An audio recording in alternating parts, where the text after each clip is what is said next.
Je suis doublement satisfait par cet acte parce que, étant moi-même pharmacien, jusqu'à nos jours, président du syndicat des pharmaciens privés du Sénégal, et depuis une date récente, conseiller technique de Madame la ministre de la Santé, chargé de toutes les institutions pharmaceutiques et de la lutte contre les faux médicaments. Madame la ministre nous a demandé de venir la représenter ici pour cette noble mission que est en train de mener aujourd'hui les pharmaciens. Le 29 août 2014, conformément au règlement sanitaire international, le Sénégal a déclaré effectivement l'existence d'un cas de virus de fièvre hémorragique à virus Ebola importé par un jeune étudiant guinéen. Et toutes les dispositions étant déjà prises, d'abord, depuis le mois de mars 2014, à la suite de la déclaration par la Guinée de l'existence du virus Ebola dans son pays. Le plan de riposte était déjà mis en place. En plus de cela, le Sénégal, par le biais, sous la direction du président de la République et de son Premier ministre, et sous la directive de Madame le ministre de la Santé, avait déjà mis en place le plan de riposte à 3 niveaux. Et ce plan de riposte-là était appuyé par l'État par la mise en place d'une frange budgétaire de 300 millions pour appuyer toutes les interventions autour de cette maladie.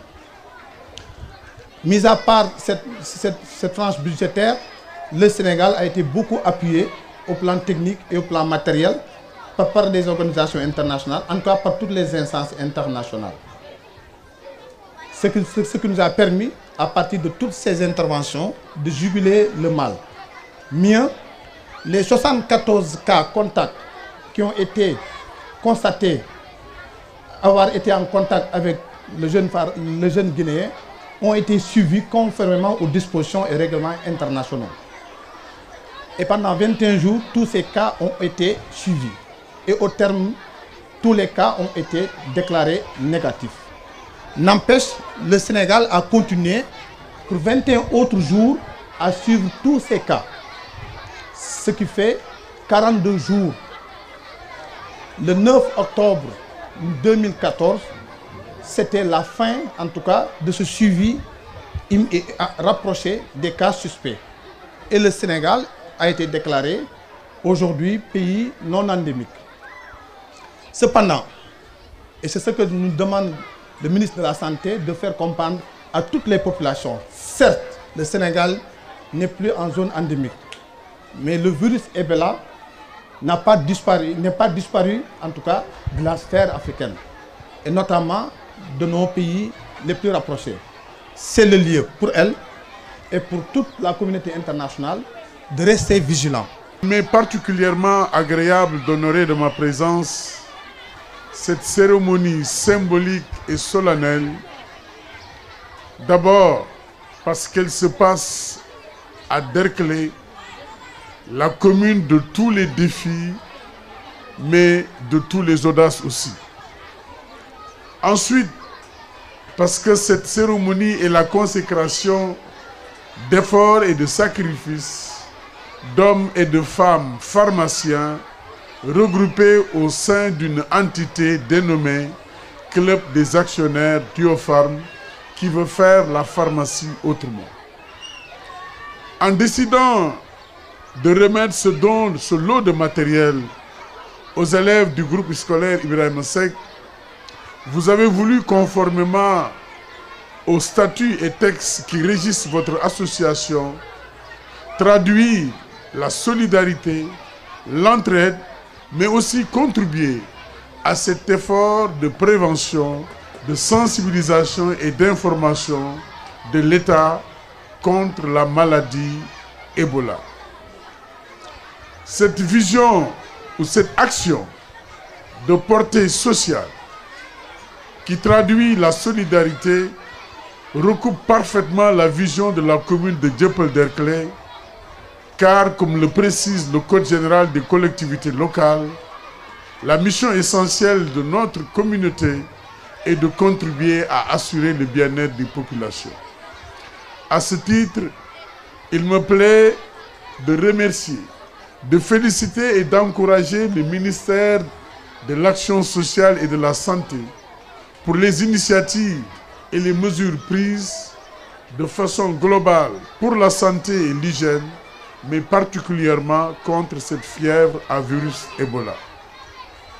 Vous le savez sans doute, au niveau de Dieuppeul-Derklé, après avoir mis en place les commissions, la commission santé dont la présidente est ici présente a dès la rentrée scolaire pris un certain nombre de dispositions pour justement amener les élèves à prendre conscience de la nécessité d'avoir les mains toujours propres.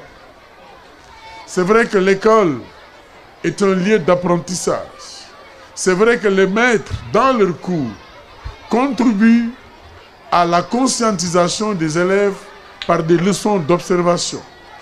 Mais la municipalité, elle aussi, ne doit pas être en reste. C'est pourquoi, comme je l'ai précisé tout à l'heure, à la rentrée des classes, nous avions pris des dispositions consistant à mettre à disposition aux enfants, aux parents, des produits pour laver les mains et ensuite leur expliquer les mesures d'hygiène à prendre pour prévenir la maladie Ebola. Au niveau de Dieuppeul-Derklé, nous avons pris l'initiative, au-delà de ces actes posés, de nous investir dans le secteur de l'éducation, car l'école est au cœur de nos préoccupations. Et ainsi, nous avons décidé de réhabiliter, de restaurer tous les blocs sanitaires des différentes écoles qui se trouvent dans le périmètre communal de Dieuppeul-Derklé. Par ce geste, hautement symbolique et de grande portée sociale, je voudrais au nom des populations de Dieuppeul-Derklé vous remercier et vous dire que nous sommes très reconnaissants et que, Inch'Allah, nous ferons bon usage de tout ce que vous avez mis entre nos mains aujourd'hui. Nos chers enfants ici présents, comme leurs maîtres, sauront certainement utiliser ces produits et faire de sorte que la sensibilisation, au-delà du périmètre scolaire, puisse toucher l'ensemble des populations de la commune de Dieuppeul-Derklé. Votre choix est stratégique parce que l'école ou le groupe scolaire Ibrahima Seck se trouve à la croisée des chemins. L'école est mitoyenne au marché de Castor, qui est un lieu public qui reçoit beaucoup de monde.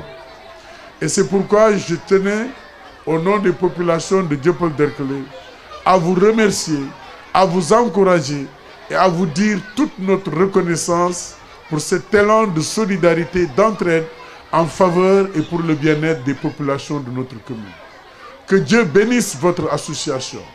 Que Dieu fasse que ce geste que vous faites aujourd'hui au niveau de Dieuppeul-Derklé puisse s'étendre dans tout le périmètre communal de la ville de Dakar et au-delà à travers le pays pour qu'on puisse bouter d'or cette maladie. Je vous remercie de votre aimable attention. Diopharm étant une société de distribution de produits pharmaceutiques et parapharmaceutiques créée par les pharmaciens sénégalais et dont le siège se trouve à la Sodida. Chaque année, c'est pour la troisième fois, nous célébrons l'anniversaire du démarrage des activités de cette société. Et nous faisons cette célébration par une semaine de sensibilisation et de partage avec nos concitoyens. Et c'est dans le cadre de cette célébration que nous avons cette année-ci suivi l'actualité actuellement dans le monde entier, qui est la maladie Ebola, qui existe dans le monde. Et nous voulons participer à cette prise en charge de la maladie, la prévention de la maladie. Et c'est dans ce cadre qu'on a choisi une école, qui est l'école Derklé 1, qui est à côté du marché de Castor, qui est une zone très stratégique du fait que le marché est une zone où se regroupent toutes les nationalités, surtout les nationalités qui sont dans la sous-région. C'est pourquoi on a choisi cette école pour faire une journée de sensibilisation sur la maladie et faire des dons de produits, de désinfection et de matériel. D'une valeur, on n'a pas estimé le don qu'on a amené ici, mais il s'agit de 25 seaux de robinet, de 25 seaux dotés de robinet avec une contenance de 20 litres, de 25 bassines, de 300 bouteilles d'eau de javel, de 330 morceaux de savon et de 110 flacons de gel mais antiseptique de 500 ml chacun, plus un chèque de 100 000 francs en espèces. Et nous pensons que la directrice de l'école et les enseignants de cette école vont utiliser ce don à bon escient pour le bien-être des enfants, mais aussi pour le bien-être des populations, parce que les enfants seront des relais dans les familles et on les a sensibilisés aujourd'hui et nous pensons que dès qu'ils seront dans leur famille, ils vont sensibiliser les parents, sensibiliser presque toutes les familles de Dakar. Après des clés, nous comptons aller dans d'autres écoles, mais ce sera dans des écoles publiques et dans d'autres structures qui ne sont pas des écoles, mais ce sont des structures qui regroupent des enfants démunis, parce que notre choix est porté surtout sur les enfants. Aujourd'hui, on doit aller dans une maison qu'on appelle la Maison Rose de Guédiawaye, qui regroupe beaucoup d'enfants démunis qui sont là-bas et qui sont dans des conditions qui ne sont pas tellement les meilleures. Et nous comptons aller les rencontrer, les sensibiliser sur la maladie Ebola et les aider aussi par des soutiens matériels, par des denrées alimentaires aussi et par des habits. La maladie est très contagieuse. Comment est-ce qu'on attrape Ebola? On l'attrape par le sang d'une personne malade, la lessive ou la sueur, et les vomissements ou le sang d'une personne malade d'Ebola. Maintenant, comment faire pour se protéger de la maladie? Il faut se laver les mains régulièrement avec de l'eau et du savon. Et éviter tout contact avec un malade d'Ebola. Voilà. Maintenant, quand tu es en face d'un malade Ebola, tu appelles quel numéro? 800 00 50 50.